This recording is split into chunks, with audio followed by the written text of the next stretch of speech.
Hello and welcome to the next video. So glad to continue this journey with you, and in this video we're going to talk about channeling anything. So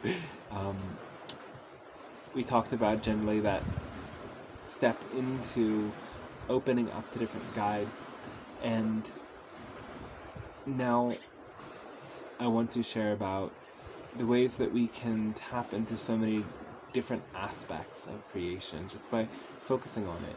So one example, we can channel crystals, we can channel the spirits of the land, we can channel the different energies within another person, and we can, without bringing those beings into our body, channel the guides of another person.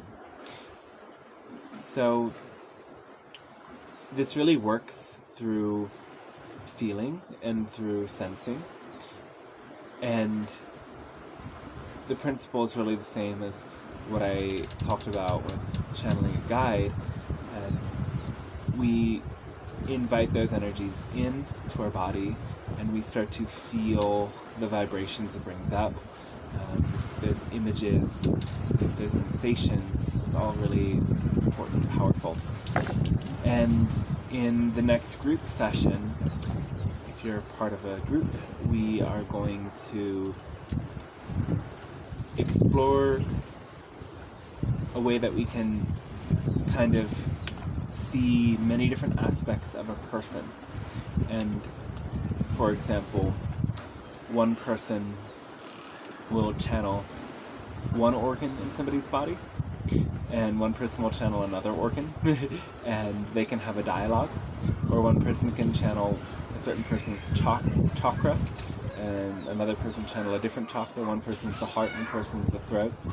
There's a common modality out there called family constellations therapy, where everybody plays one role in the person receiving the therapy's family dynamic, and then simply allows their own energy to move about and perhaps say things and interact with the other family members. And without even knowing that person's family member, they can bring forth a lot of powerful information. So in this sense, that therapy is kind of a proof that anyone can channel. And I bring this up now along the journey to kind of simplify this idea of channeling, as some people can automatically just tune right into a guide, and for some people it's so abstract that channeling something more tangible and in front of them and coming to see how this process is very much the same can support things and make it a lot easier. So I'm kind of going to demonstrate in this video by channeling a couple of different things. So I think this is going to be a fun one. Let's see where it goes. So first I'm going to channel this crystal. I'll show it to you a bit closer. So as we come to channel anything, our imagination is key. And we want to kind of imagine that we are becoming that thing. Our consciousness is one with that thing. We can imagine the energy of it flowing through our body, or we can literally imagine that we are that other being, that guide, or in this case the crystal, or whatever we're channeling. So channel the crystal.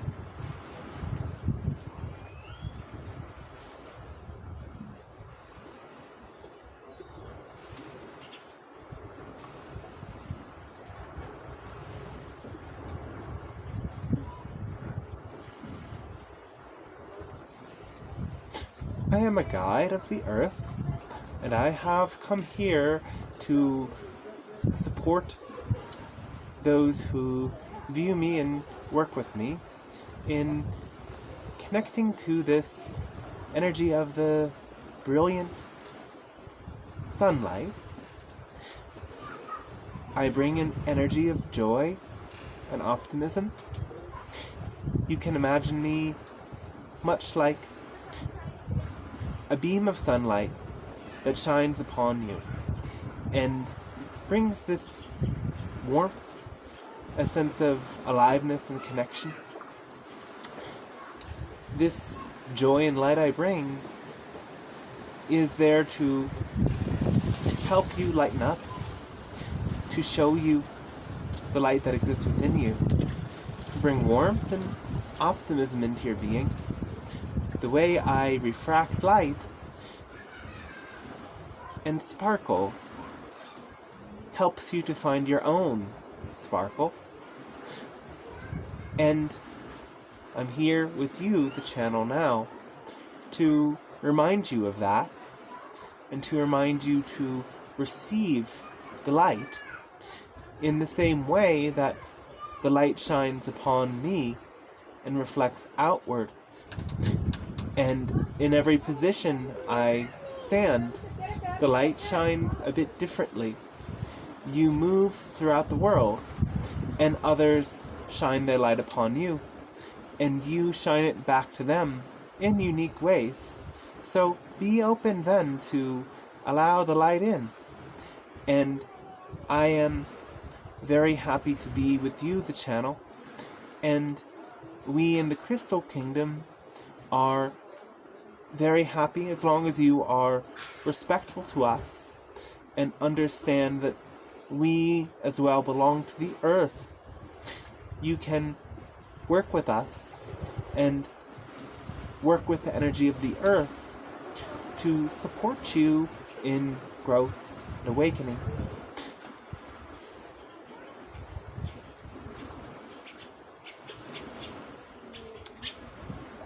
It's a nice crystal.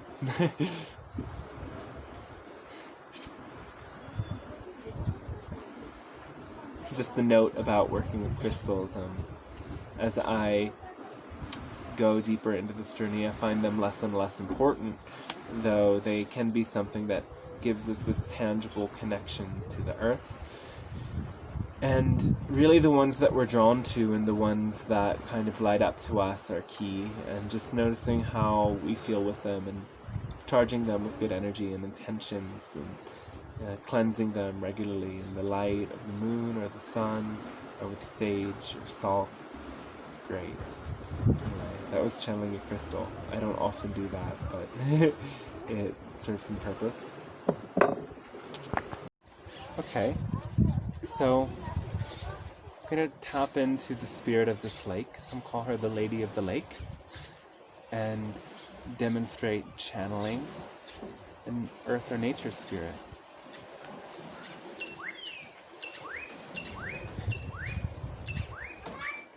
Hello, beauties meeting me from around the world. I am the spirit of this lake you call Atitlan, and it is a pleasure to share this beautiful frequency of the deep earth with you. They say my waters run so deep that here there is no bottom. And here around me are many portals that go deeper into the earth, to what you know as these ancient volcanoes. I come as a powerful portal in your earth, and here around me the veil is thin. I work to bring to the surface that which is hidden, that which hides deep in your emotional bodies. And as I do that, I also bring an energy of calming through my beauty, this intense magnitude of energy around me. I work to remind everyone that the greatest treasures in life you experience through simplicity, through ease, through seeing the great beauty and love present in every wave, in every ripple, in the drops of rain, the trembles beneath your feet. There is great intensity to my spirit as I do serve to awaken and reveal again what is hidden. Just like the lava rises to the surface and explodes to form this powerful center that is my body, there is great explosion and growth over time that works to build the beauty of your soul. And so I come again to remind you to not fear those intense movements and shakes beneath you and around you, to help you see that it is all part of a bigger cycle. And if it was not for those intense explosions and tremors, the beauty that you see that is my body would not be as it is, and would not bring in so many who come to learn. And of course, deep at my bottom, there is a temple, an ancient place that connects both to what you know as Lemuria and Atlantis. Hence I am called Atitlan. And these great mysteries you can explore.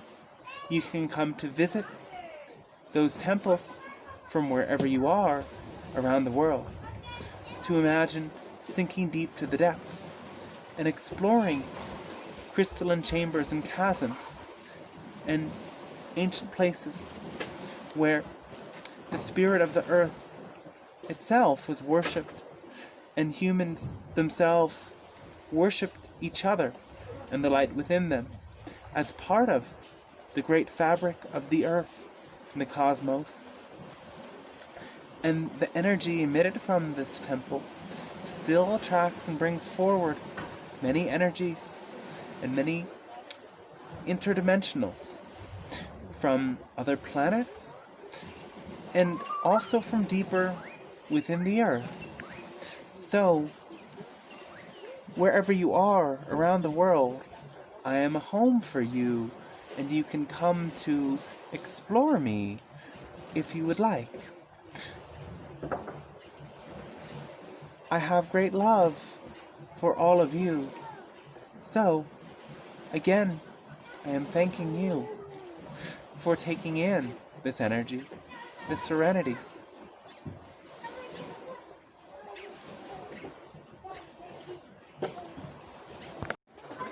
So I hope you enjoyed those examples of channeling some different energies that are a bit more tangible. And when we meet, we're going to tap into channeling for each other, and there will be several different options you can explore. If there's something you're experiencing with your health, you can ask people to channel the energy of your different organs or your chakras, or another option would be to explore, maybe we will save that one for later.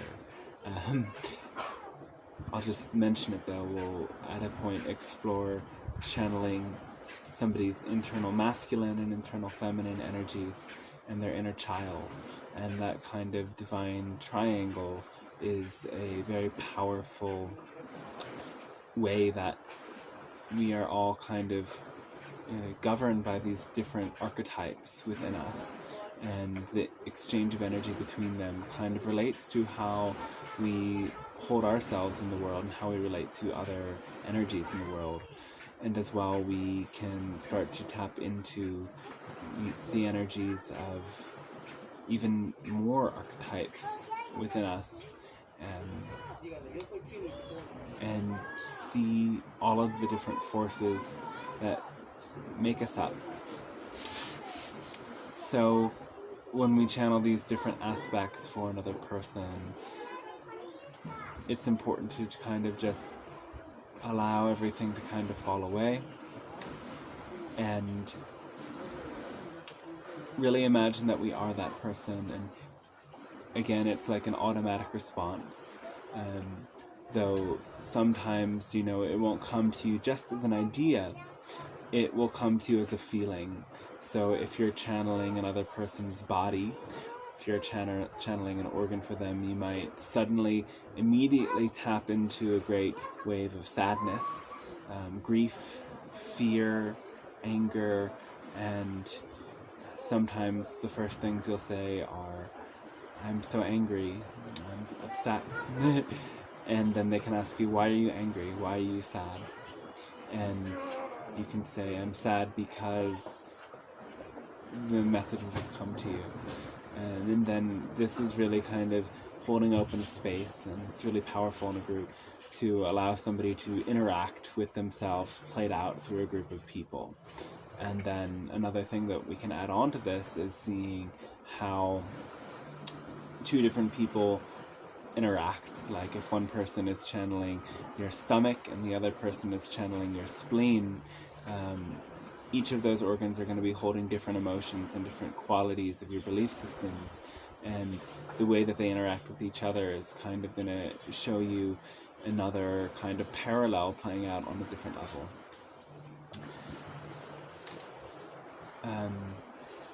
So this will be something very interesting that we will play with in our next meeting. And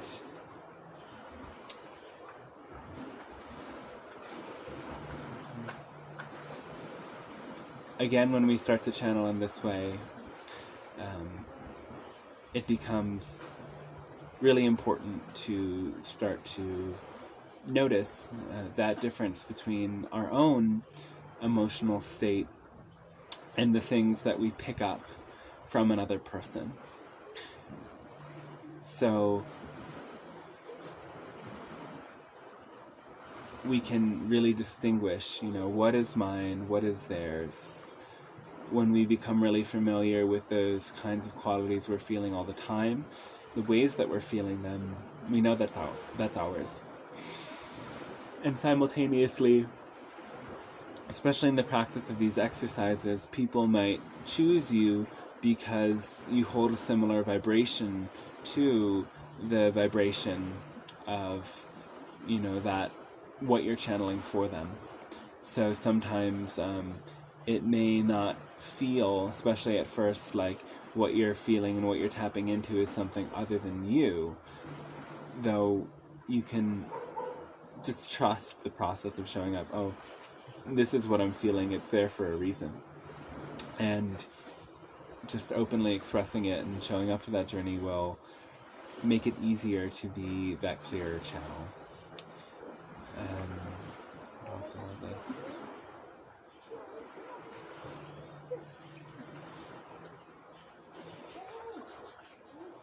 So, yeah, I think that sums up this video lesson and kind of preps us to start channeling in this way and playing around so that we can really start to understand how powerful our imagination is and how powerful our intuition is when we allow it to be that way.